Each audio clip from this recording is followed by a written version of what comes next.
जैसा कि आपको जानकारी है कि कुछ दिन पहले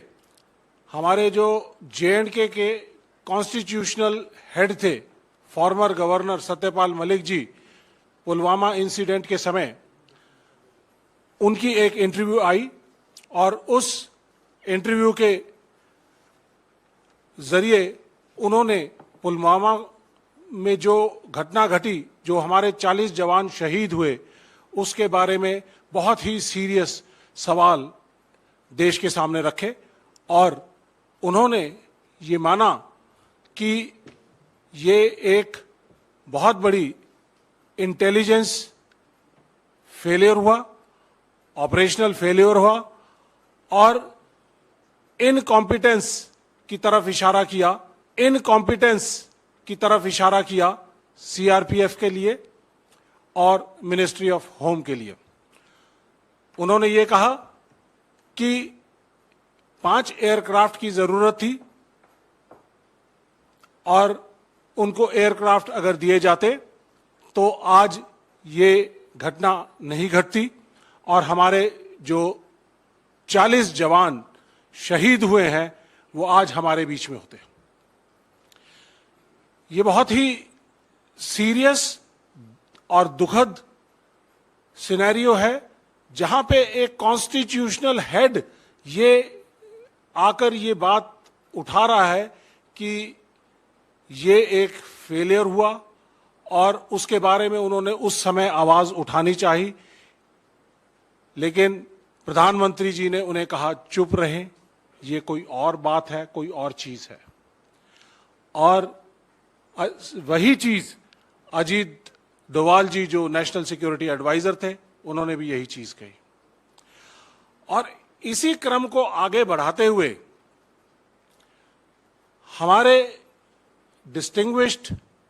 farmer army chief general Shankar Roy Chaudhary,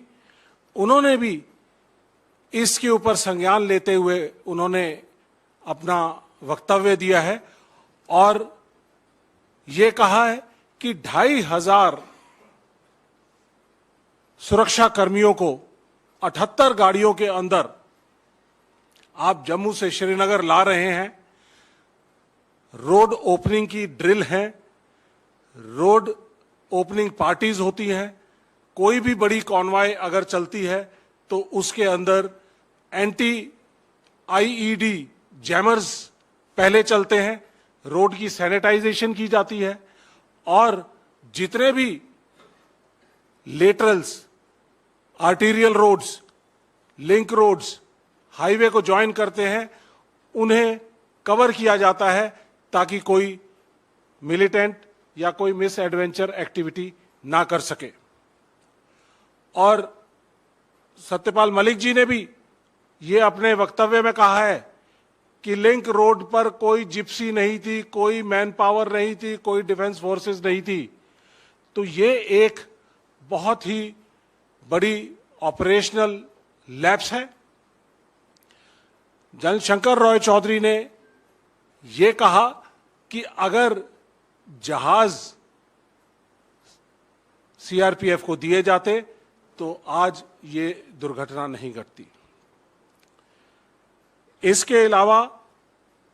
intelligence की जो इनपुट्स पिछले कुछ 1 महीने से 2 जनवरी से लेके और 13 फरवरी तक लगातार आ रही थी कि कोई भी मिलिटेंट एक्टिविटी हो सकती है, वारदात हो सकती है, सॉफ्ट टारगेट हैं कॉन्वॉयज, उनके ऊपर मिलिटेंट एक्टिविटी हो सकती है, अटैक हो सकता है, एम्बुश हो सकता है, उसके बावजूद उसके ऊपर कोई एक्शन नहीं लिया गया। इसके अलावा सत्यपाल मलिक जी ने भी कहा और उसको रीइंफोर्स किया जनरल शंकर राय चौधरी जी ने कि 300 किलो आरडीएक्स अगर एक गाड़ी के अंदर 10 से 12 दिन वहां पर घूम रहा है तो इसका मतलब ये बहुत बड़ी एक साजिश थी और एक बहुत बड़ी इंटेलिजेंस और सिक्योरिटी फेलियर था। हम लोगों ने उस इलाके में काम किया है अगर 10-15 किलो आरडीएक्स भी आसपास कहीं पता चलता है कि किसी इलाके के अंदर है, तो पूरी की पूरी सिक्योरिटी फोर्सेस अलर्ट हो जाती हैं और उस एक्सप्लोसिव को और उसके सोर्स को ढूंढने की कोशिश करती हैं और निष्क्रिय करने की कोशिश करती हैं। लेकिन मुझे अचरज है इस बात का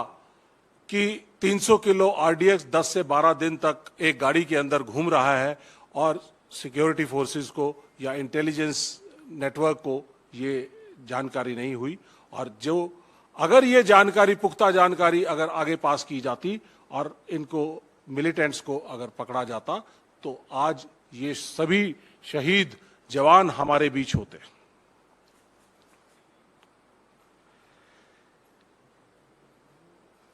इसके अलावा जनरल शंकर रॉय चौधरी ने बड़े ही वैलिड सवाल पूछे हैं। उन्होंने कहा है, कोट, ये अंग्रेजी में है, the primary responsibility behind the loss of lives in Pulwama rests on the government headed by prime minister, and he also says NSA who advised him should also get his share of blame for the intelligence failure. क्या कोई responsibility या accountability इस failure की किसी के ऊपर fix की गई? मिनिस्ट्री ऑफ होम के ऊपर फिक्स की गई, सीआरपीएफ के कमांडर्स के ऊपर फिक्स की गई, या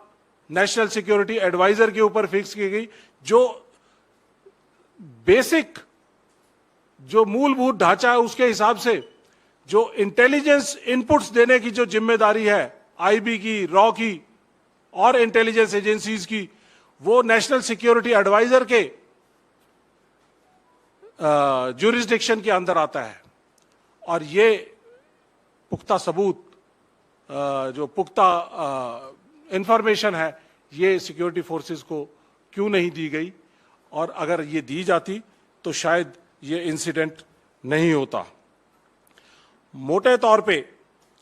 जनरल रॉय चौधरी ने कहा है, फिर दोबारा से मैं उनकी कोट करता हूं, it's a slip up that the government is trying to wash its hands off, कि सरकार अपनी गलतियों को छुपाना चाहती है और लोगों को इसके बारे में नहीं बताना चाहती।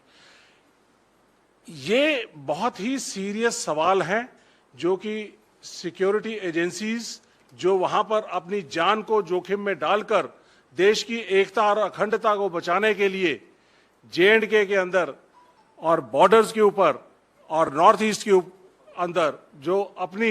अनफ्लिंचिंग लॉयल्टीज के साथ वहां पर काम कर रहे हैं, और अगर उनको जो बैकबोन सपोर्ट इंटेलिजेंस नेटवर्क की मिलनी चाहिए, अगर वो ना मिले तो उनके लिए बड़ा ऑपरेट करना बड़ा मुश्किल हो जाएगा। तो इन सब चीजों का संज्ञान और आप लोगों को बताते हुए मैं डिफेंस फ्रेटर्निटी की तरफ से और देश के सैनिकों की तरफ से और देश की तरफ से ये मैं सवाल उठाना चाहता हूं कि